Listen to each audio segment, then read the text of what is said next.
I'm a sensitive person. My emotions are like water. I feel a lot. It's both a blessing and a curse. Today I'm gonna get vulnerable and share with you a very personal story.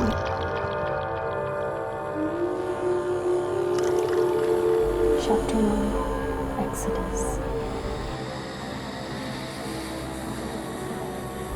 I started my career at 17 by joining a singing competition, The Star.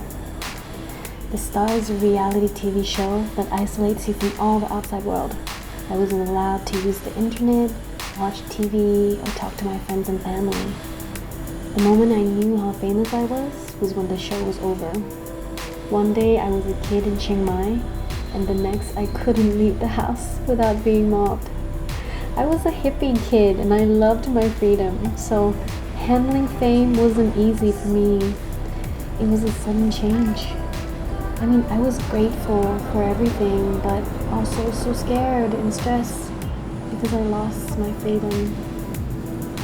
I wouldn't have been comfortable talking about Not the Star 2 years ago, but now I am. I've come to terms with myself and learned that to be the best version of yourselves, you have to accept all aspects of who you are. Not the Star in the public eye is very lively, happy, positive, and cute. This persona was built to entertain and make people happy, and which she did, and I'm so proud of her for that. But it wasn't who I completely was. Of course I'm positive and happy, but I also have my emo side and sophistication that I wanted to show. But maybe they weren't used to selling something so raw like me. If they had followed everything I wanted to do back then, it might not have sold as much. Now I understand and I respect that. My old label and I, we ended on good terms, and we're still friends. After that, I started Exodo 9 with my friend Anya.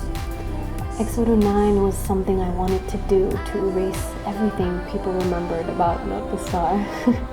I did crazy stuff, makeup, hair, costumes, and I had so much fun. We were indie musicians, so everything was on us. Eventually, Anya left, and I had a lot on my shoulders. Being a solo musician as a young girl in electronic music scene it's not that easy. And at some point it was too much and I burned out. So I decided to take a break, which was necessary because it taught me and shaped me to who I am today. And without those hardships, I wouldn't know what I wanted. I believe everything happens for a reason. Chapter 2, Metamorphosis.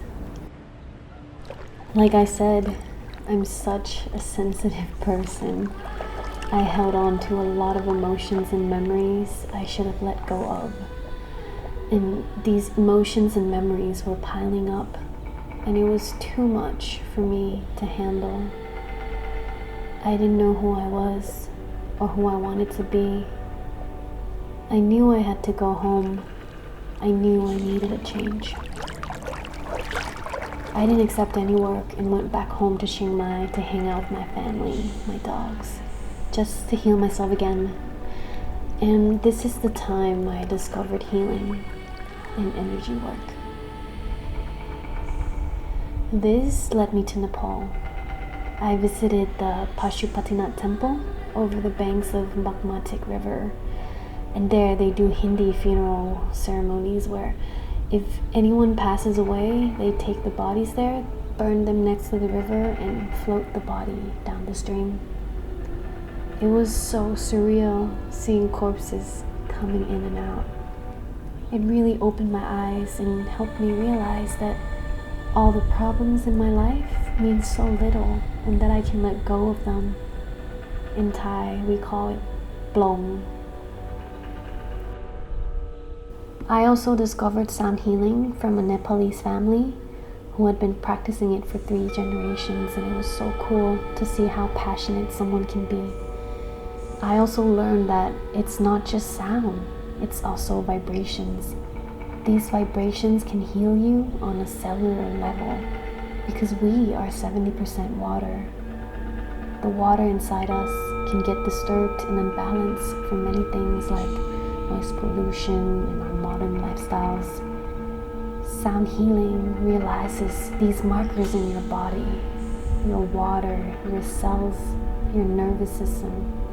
And it's been proven scientifically that sound healing can heal. And it's also very cool how music can do that.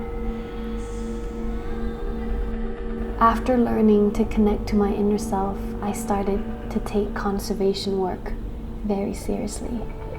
At first, I wanted to take in every aspect of nature. I went into the mountains, to the jungle, until I found that I'm truly an ocean person.